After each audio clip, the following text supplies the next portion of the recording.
Greetings, I'm Felicity, and I've reached the age of 37. Allow me to recount an intriguing experience and how I swiftly handled it, as I'm not one to be deceived, contrary to many tales I've encountered. Surprisingly, I had a good relationship with my mother-in-law before everything unraveled. Our bond was smooth, filled with warmth, perfection, and mutual respect. My husband, Frank, was the love of my life, my partner in crime, and my best friend. From my perspective, everything seemed picture perfect. This isn't a delusion or oversight on my part.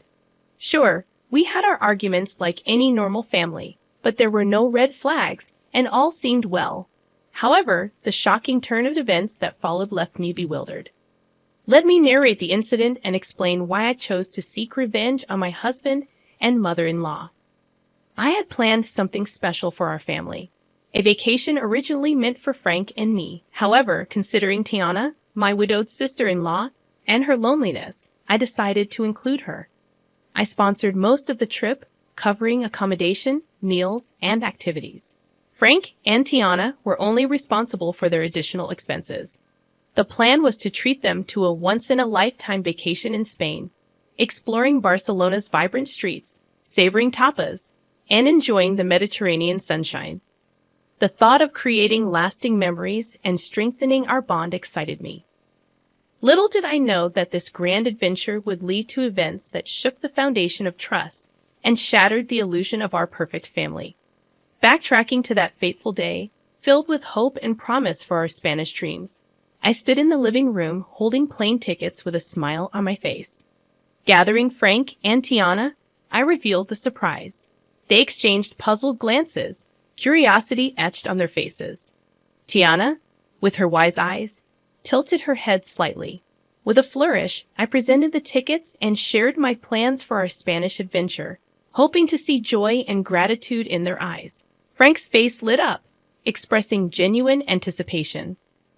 "Felicity, you truly are something else," he explained. Anticipation bubbled within me as I eagerly awaited the commencement of our extraordinary journey. Tiana, on the other hand, donned a gentler smile, her gaze meeting mine. "Oh, my sweet Felicity, you've truly outdone yourself. This is a gift beyond measure. I'm deeply touched," she expressed. In that moment, pride and contentment swelled within my heart. Their reactions were a validation of the love and effort I had poured into this surprise. I had envisioned this vacation as the adhesive that would strengthen our bonds, creating unforgettable memories and fortifying the already seemingly unbreakable ties. However, as you might suspect, this tale takes a treacherous turn. Beneath the facade of our seemingly idyllic relationship, a complex web of deceit and betrayal lay in wait, ready to ensnare us all. When the truth unraveled, it would challenge the limits of forgiveness and test the very essence of family bonds. As planned, we boarded the plane, embarking on our 2-week adventure. The anticipation was palpable as we immersed ourselves in the vibrant streets and rich tapestry of Spanish culture. The first week unfolded seamlessly, with the flavors of paella, exploration of historic landmarks, and dancing to the infectious rhythms of flamenco. Laughter and joy filled the air, and I reveled in the belief that our bond was unbreakable. However, little did I know that a storm was brewing on the horizon, waiting to unleash its fury upon my unsuspecting heart. On a fateful Monday morning, as the sun bathed the city in golden hues, I woke up to find an empty hotel room. Confusion and a growing sense of unease gripped my heart. Frantically, I reached for the phone, dialing both my husband's and Tiana's numbers, hoping for an explanation. But to my dismay, their phones remained silent, their voices absent. Fear began to claw at the edges of my mind as I searched the empty room for any sign of their presence. No notes, no bags, no traces of disturbances or struggle. Just an unsettling silence that hung heavy in the air. It seemed I was left alone in a foreign land, and the minutes felt like an eternity. As despair threatened to consume me, a glimmer of hope pierced through the darkness. My phone buzzed, signaling an incoming call. It was Tiana. Relief washed over me, mingled with confusion and a deep sense of hurt. How could she leave without a word? With trepidation, I answered the call, my voice filled with a mix of concern and disbelief. Tiana, where are you? What happened? I questioned. Tiana's voice, tinged with a strange mix of resignation and frustration, reached my ears. However, it wasn't the same sweet voice I had always known. It sounded colder. Felicity. I felt the need to return your calls since my phone was incessantly ringing. Oh, I'm sorry for disturbing you. I was just wondering where you two went. Your bags aren't here, and I was concerned that something bad had happened. With an indifference that shook me to the core, she uttered the next words. We left you. But why? What happened? I couldn't bear to spend another week in your company, so I had to leave. Did I do something wrong? Yes. I mean, how could you be so dense? Dense? Excuse me. You sprung up this trip on me, practically forcing me to go with you. I couldn't remain disingenuous any longer. Let me spell it out clearly for you, Felicity. I don't enjoy your company. Sure, we can spend a couple of hours together at a family event, but 2 weeks? I tried to be civil and grace you with my presence for as long as I could. Turns out I could only master 1 week with you before I lost my mind. I'm sorry, but I'm on the way to the airport with Frank right now. We can't be around you any longer.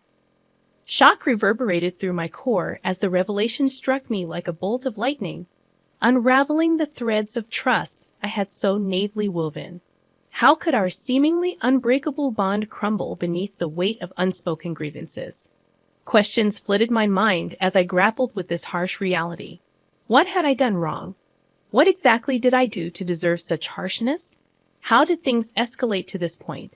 Was there no chance for reconciliation? Confusion and heartache intertwined within me, the pain of betrayal seeping deep into my soul. I didn't know you felt this way, Tiana, honestly. And you had no reason to. I'd always led you to assume that things were fine and dandy between us. Why not bring that up? Why not sit me down so that we could hash out whatever problem there was between us? Because if I'm being honest, I still don't know what I've done to wrong you. That's the thing. I just can't put my finger on it, but you just irk me. What? That's the most childish thing I've ever heard. You can't stand me just because of some inexplicable irk? Grow up, Tiana. I thought I offended you or something, but I didn't do anything wrong, right? Not necessarily, but it doesn't matter. What matters is how I feel about you, and I feel that you're annoying, and I just can't stand being around you. If that's the case, then why did you say yes to coming with us on this trip? Because it was a free trip to Spain. No one is going to turn down that opportunity. But as the days went by, I grew more and more tired of your antics. What antics, Tiana? What did I do that was so bad that you decided to leave me all alone in a foreign country? She failed to answer, and I grew more impatient with this impromptu disdain coming out of nowhere. I was shocked, hurt, confused, and angry. But most of all, I was just sad. I had to inquire about my beloved husband and what he had to say in all of this. Let me speak to Frank, casually and easily. Tiana passed the phone on to Frank. Assuming someone, likely Frank, was eavesdropping on the entire conversation, he responded with the same indifference and coldness as his mother. Hello. Really, Frank? You decided to leave me too. I didn't leave you because I don't like you. I left because my mom needed me to take her home. So you knew about all of this? How long have you known about your mother's apparent hatred towards me? For some time now. I was hoping this trip would bring her closer to you, but I was wrong. Okay, but what I'm failing to understand is why none of you approached me about this. We're all adults, meaning if there's an issue, we solve it. It's not like we haven't had arguments in the past. We sat down and solved those arguments. What's different about this time? Frank failed to answer, mirroring his mother's earlier silence. The only thing I can safely conclude about this entire stupid debacle is that your mother hates me for a silly reason, which she knows isn't valid. Maybe she's jealous of me or something. Maybe I have something she can't have, and she knows she can't speak up about it without sounding foolish. So she's beating around the bush. Am I correct in assuming that? Their resounding silence affirmed my assumption. Well, I can say that I'm honestly shocked. I didn't know that you too felt this way about me. I hope you have a safe flight back home. I cut the call, pacing around the hotel room, still trying to understand the issue. As I contemplated whether I deserved this treatment, I realized that 47 years on this planet had taught me that sometimes people hate for no apparent reason, driven by jealousy or bitterness. It's not uncommon, but the last people I expected this behavior from were my own family. After sobbing for some time, I had an epiphany, taking me back to the moment when I decided to take control of my destiny and seek vengeance against those who wronged me without cause. It was a pivotal moment that would forever change the course of my life. Wiping away my tears, a newfound determination welled up within me. I refused to waste any more precious emotions on their actions. It was time to show them they couldn't trample over my heart and get away with it. With trembling fingers, I dialed my childhood friend Arlo's number, knowing I could trust him with my darkest secrets. After pouring out my heart and explaining the painful betrayal, I cautiously asked if he could assist me in my quest for justice. Arlo, always the loyal and mischievous friend, listened intently, his voice filled with a mix of concern and excitement, reassuring me that he had my back. Felicity, my dear friend, you're a force to be reckoned with, and you know you can count on me for anything and everything. So, what are you planning on doing? Well, Arlo, you know how your construction company always has excess sawdust. Yes, it can be quite a hassle to get rid of sometimes. I believe I've found the perfect use for it. His curiosity piqued. I unraveled my plan like a carefully crafted script, detailing how we would execute the ultimate act of retaliation. Bags of sawdust would be delivered to Tiana's house, infiltrating every corner and crevice, leaving an indelible mark of chaos and betrayal. Arlo couldn't help but smile at the brilliance of my idea, a subtle yet impactful reminder to Tiana of the stress she had unleashed upon my life. Armed with Arlo's expertise and my newfound determination, we set our plan into motion. The question arose, how would we get inside the house before they returned? You need to get the spare key hidden under the potted plant on the patio. Then you'll be in. Wow, you thought of everything, huh? I'm not one to be played with. I think I'm a reasonable woman, but if they want to go lower and act childish, then I'll go even lower. Atta girl. As the hours passed, anticipation swirled within me. Arlo assured me that the mission was complete, and soon I would witness the fallout of our carefully orchestrated chaos. Then, like a sweet melody in my ear, my phone chimed with a message from Arlo. I eagerly opened the pictures he had sent, revealing a sight to behold. Tiana's once pristine home now resembled a post-apocalyptic wasteland, drowned in a sea of sawdust.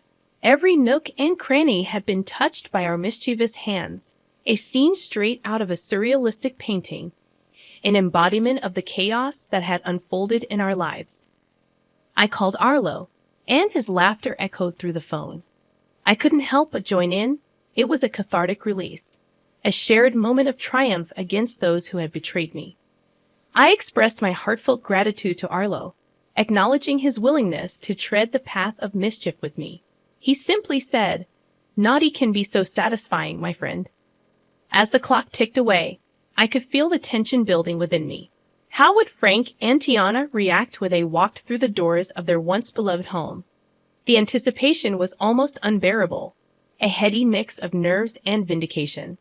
I couldn't help but relish in the thought of their bewildered faces and disarrayed emotions. Hours later, my phone erupted with frantic energy. It was Frank, his voice laced with panic and disbelief as he described the chaotic scene that awaited them, the sawdust-covered house standing as a testament to their betrayal. My heart danced with wicked delight as I listened to his exasperated voice. At that moment, I knew that the message had been received loud and clear.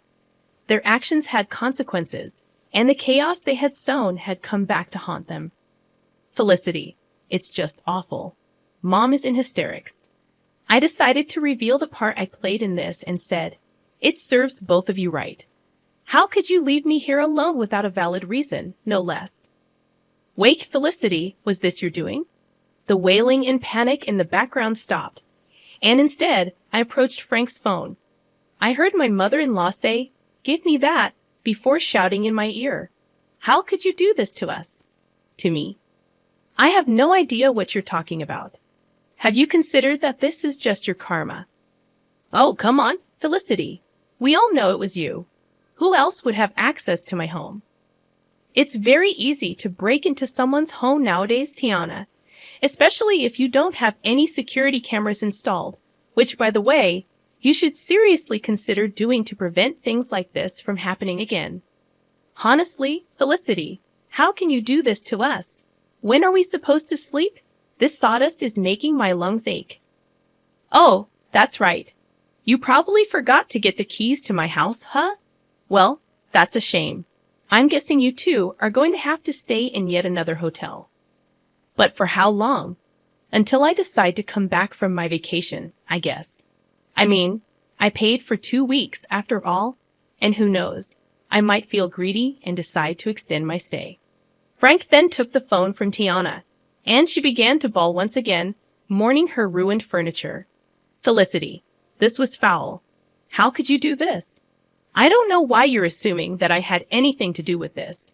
I mean, how could I? I'm currently relaxing in the hotel jacuzzi. How could I have done this?"